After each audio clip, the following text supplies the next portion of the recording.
some things you'll be needing. Big old pot. You can pause the video here, but I'll also show how these ingredients are used later. Let's do this. We're going to start off with star anise, cinnamon stick, nutmeg, and coriander seeds. Toast everything on a medium-high heat until everything becomes fragrant. This here is a cheesecloth bag to put all the spices in it. In that same pan, toast up onion, green onion, and ginger.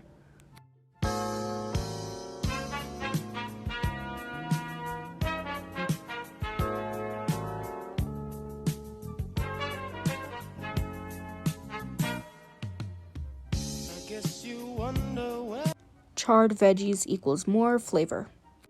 My girlfriend wanted to prep the garnishes while I was charring veggies, but please be careful because green onion juices are just as painful as regular onions.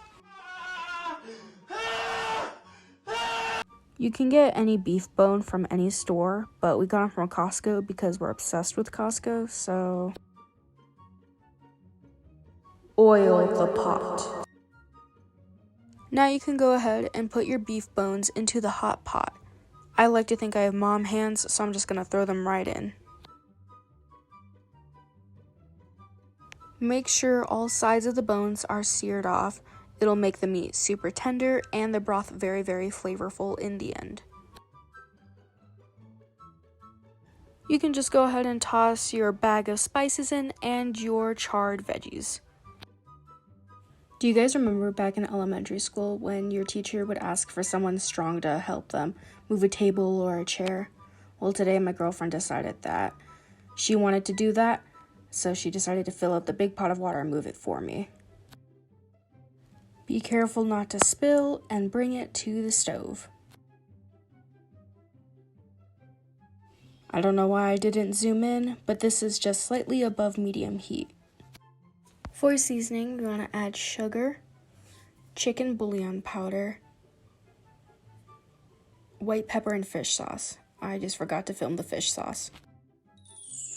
So it was basically, it started in the 19th century.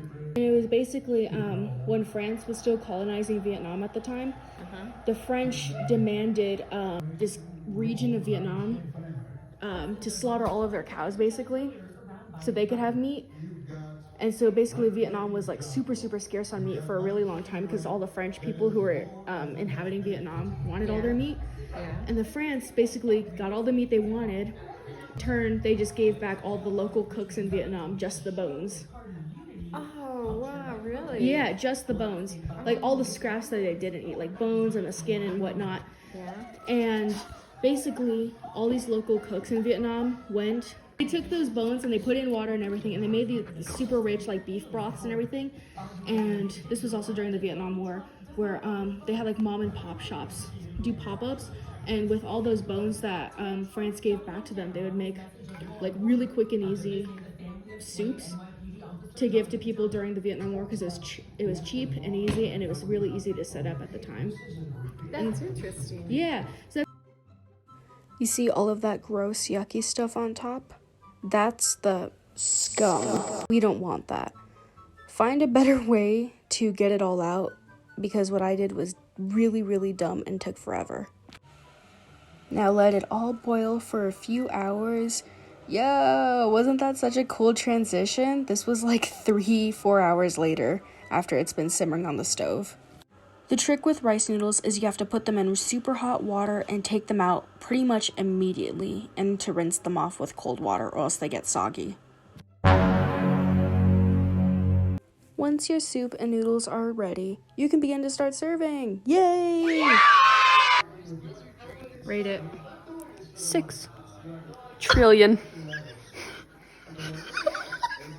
And now you have this really yummy soup that you can share with everyone. I made this for my grandma, my cousin, and her friends, and my girlfriend. And we had so much fun. Also, don't forget to help your grandma clean up because you borrowed her kitchen.